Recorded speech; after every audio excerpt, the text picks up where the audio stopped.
All right, so our second determinant of health that we're going to cover is the environmental determinant or environmental factors. So there are only two environmental factors that we're going to look at. So the first one being rural and remote areas of Australia.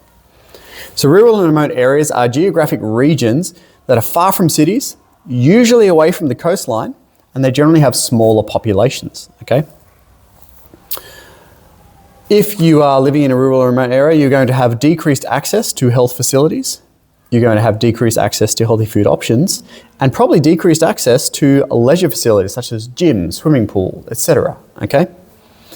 These things are going to lead to consumers having less options or increased travel distance for treatment, and therefore it means that more people forego seeking medical advice or engaging in physical activity. You know, like we're really lucky here because, you know, there's like 10 gyms in a 5-kilometer radius, all right? But if I had to drive, like I love the gym, but if I had to drive an hour every day to get to the gym and an hour every day to get home from the gym, I'm not going to the gym. What does it lead to? It leads to increased chronic disease and morbidity. It leads to increased mental health issues, and a lot of that is around isolation, okay? And increased service gaps, like a dentist, for example, all right? So a lot of small towns will have like a GP, maybe have a GP, and there's only like one doctor there and he sees the whole population of the town. But they may not have a dentist. The closest dentist might be 3 hours away. I don't know, that sounds extreme because if you hopped in a car now and drove for 3 hours, oh, who knows where you'd end up, right? But Australia's a big place, all right? And if I had to go for a 3-hour drive to get a dentist checkup, same as the gym thing, I'm probably not getting that dental checkup. And a lot of your health issues start in the mouth, FYI. Examples. So limited emergency services, such as an ambulance to then take you to a hospital, all right, results in delayed treatment, okay? And therefore it can actually result in death or permanent disability for something that could be like quite manageable if it happened here in Newcastle, okay? So for example, if you snapped your femur, and obviously you've got to go to the hospital for that one. If you snapped your femur here at school, you would be at the hospital within 30 minutes, I reckon. Snapped femurs are probably pretty drastic injury. They'd probably prioritize you, especially being young, they would prioritize you.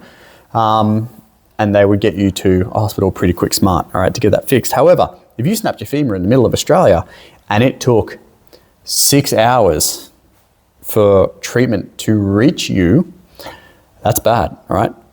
Like providing, touch wood, you haven't bled out by then, like internally. The damage that has been caused and you just sitting there in that injury probably means that you'll probably never walk again or run again the same way that you had prior.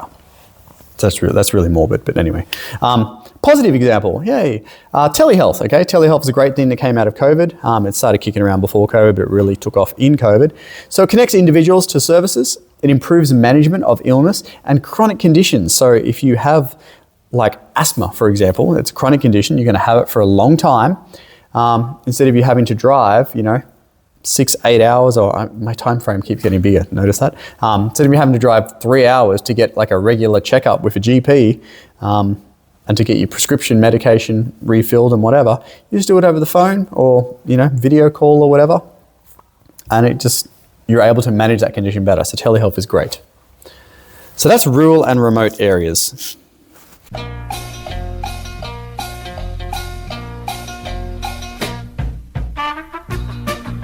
All right, so our opposite environment to rural and remote is urban environments. It's us.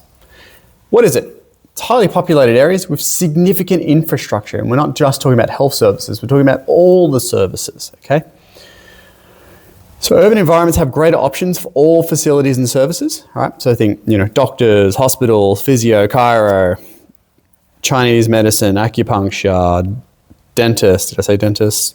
Osteo, but then also other types of leisure activities such as pools, gyms, rock climbing walls, yoga Pilates places. You get the idea, right?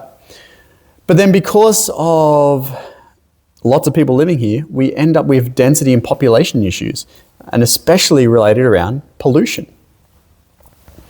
So Dan's housing, all right, so a lot of these places that are popping up, you've got a house and you've got like a fence and then you've got another house. There's no space anymore, right? People are living on top of each other. Well, not actually on top of each other, you know, like it's a saying. They're crammed in, okay?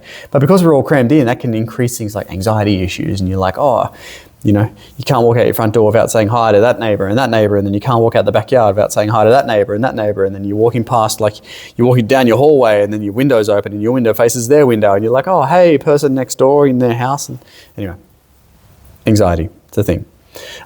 Increased pollution, so like more people means more cars and other infrastructure, and therefore more air pollution. You've probably never noticed before, but if you have, kudos to you. If you look at the weather app, in the weather app, it actually has a specific section for air quality, and it will tell you the air quality today is X, Y, Z, not good for running, all right? And you probably think, well, why the heck would I be running? People don't run, do they? But if you live in an urban environment, like in the middle of Sydney, you don't see, well, generally, you shouldn't really see people running around the Sydney CBD. They'll go to a gym where the air quality is filtered, and then they'll go for a run. But also we've got the other side, so this is like a double-edged sword. We've also got greater medical leisure options, which we talked about. So better access to services obviously means that you can get help quicker and faster for your problem, but also has increased respiratory issues and increased stress-related conditions such as anxiety, which I've already mentioned.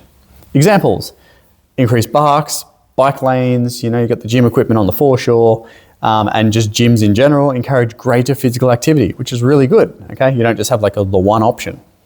But also with that and the pollution thing, we've got increased rates of asthma and other respiratory issues like COPD, what else have we got? Emphysema, stuff like that. So that's the urban environments, and that is our environmental determinant done. Thanks.